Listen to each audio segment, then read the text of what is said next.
When it comes to Gladiator II, 2024, Ridley Scott faced a colossal challenge. The original Gladiator is a masterpiece, a cultural juggernaut that won 5 Academy Awards and has stood the test of time as one of cinema's greatest epics. So naturally, the sequel had enormous expectations attached to it. Does it live up to the legacy of its predecessor? Does it forge its own path while honoring the story that came before it? Let's break it all down with a fair, honest review. The good. Ridley Scott proves once again why he is considered one of the masters of cinematic spectacle.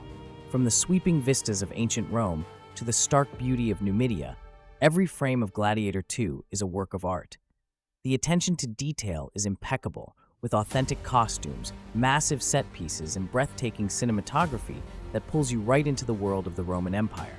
The Colosseum sequences, in particular, are a standout. You can feel the crowd's roar, the clash of swords, and the tension of each fight as though you were there yourself. The action choreography is another highlight. Scott blends brutality with elegance, making every gladiatorial duel a visceral experience. One moment you're wincing at the sheer ferocity of combat, and the next you're marveling at how beautifully staged it all is. Whether it's Lucius facing wild animals in the arena or the massive naval battle staged within the Colosseum, the action scenes are edge-of-your-seat entertainment. Paul Mescal delivers a powerhouse performance as Lucius Verus Aurelius. Taking over the role from Spencer Treat Clark, Mescal breathes life into a character burdened by grief, consumed by vengeance, and struggling with his complicated family legacy. He masterfully channels elements of Maximus, played by Russell Crowe in the original, while adding his own depth and gravitas to the role. Mescal's portrayal is nuanced, making Lucius a layered and sympathetic protagonist who evolves over the course of the film. The supporting cast is equally stellar. Pedro Pascal's General Acacius is a revelation. His character is torn between loyalty to the Roman Empire and his growing disillusionment with the war-hungry emperors he serves. Pascal's performance is subtle and poignant, making Acacius one of the film's most intriguing figures. Connie Nielsen reprises her role as Lucilla with grace and emotional weight, adding depth to her relationship with Lucius. And then there's Denzel Washington as Macrinus, a former slave-turned-power-hungry manipulator who is as captivating as he is ruthless. Washington brings a level of charisma and menace that elevates the film. Let's not forget the music. Hans Zimmer's iconic score from the original returns, this time with contributions from Lorne Balfe. The result is an auditory feast that blends nostalgia with innovation. The haunting melodies and swelling crescendos perfectly underscore the film's emotional beats and epic battles. The bad. While Gladiator II achieves greatness in many areas, it's not without its flaws. The twin emperors Geta and Caracalla, played by Joseph Quinn and Fred Hechinger, are divisive characters. On the one hand, their bizarre antics and sibling rivalry provide moments of dark humor. On the other hand, their portrayal occasionally veers into cartoonish territory, undermining the serious tone of the film. Some viewers may find their performances entertaining, but others might see them as a distraction from the story's gravitas. Another issue lies in the pacing.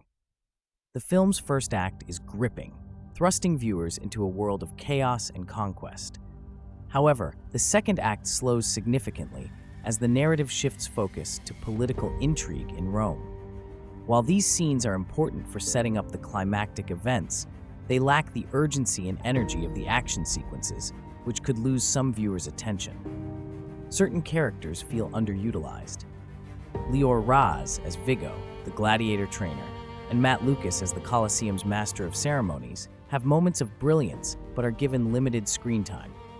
Their characters could have been fleshed out more to add richness to the story. The Unforgettable.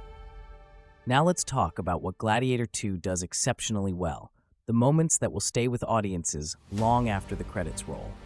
The final act of the film is nothing short of spectacular. The gladiator revolt in the Colosseum is an emotionally charged, adrenaline-pumping sequence that blends raw action with profound storytelling. Watching Lucius don Maximus's iconic armor and wield his sword is a spine-tingling moment that pays homage to the original while cementing Lucius as a worthy successor. The duel between Lucius and Macrinus is another unforgettable highlight. It's more than just a physical confrontation. It's a battle of ideologies, with Lucius representing hope and unity, and Macrinus embodying ambition and revenge. Their fight, set against the backdrop of a raging river, is a visual and emotional tour de force. The resolution of their conflict is both satisfying and thought-provoking, leaving audiences with a powerful message about the importance of legacy and redemption. The film's exploration of family dynamics is also deeply moving.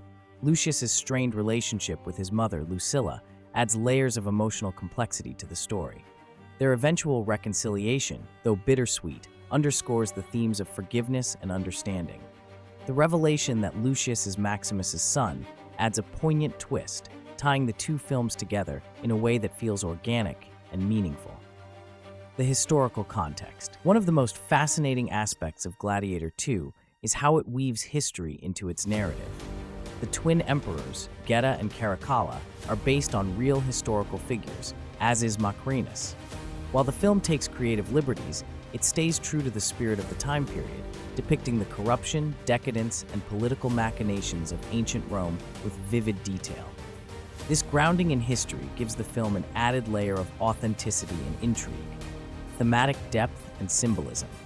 At its core, Gladiator II isn't just a story of revenge and redemption. It's a meditation on the cycle of power and the costs of ambition. The film cleverly parallels Lucius's journey with that of his father, Maximus. Both characters are thrust into the arena against their will, both fight for something greater than themselves, and both wrestle with their identity in the face of overwhelming adversity. The notion of legacy plays a pivotal role in the narrative. Lucius constantly grapples with the weight of his grandfather Marcus Aurelius' ideals and his father's sacrifices. One standout symbolic moment is when Lucius dons Maximus's armor in the final act. This isn't just a nostalgic callback, it's a declaration. By wearing the armor, Lucius physically and metaphorically embraces his family's legacy, carrying the torch into a new era. The film also delves into the idea of societal unity, with Lucius's final speech calling for a Rome built on progress and collective strength rather than tyranny. It's an optimistic take that contrasts with the original film's more somber ending, but it feels earned given the journey we've witnessed. The recurring visual of the Colosseum serves as another potent symbol. More than just a stage for combat, it represents the duality of Roman civilization, both its grandeur and its brutality. The film's final scene, where Lucius mourns his parents within the now quiet Colosseum, suggests that while Rome may change, its history and scars will remain. Final thoughts. At the end of the day, Gladiator II is a worthy successor to the original. It doesn't quite reach the same heights as its predecessor. After all, few films could, but it respects the legacy of Gladiator while forging its own path. If you're a fan of epic historical dramas, this film is an absolute must-watch. Just don't go in expecting it to replicate the magic of the original beat for beat. Thanks for watching, and be sure to subscribe.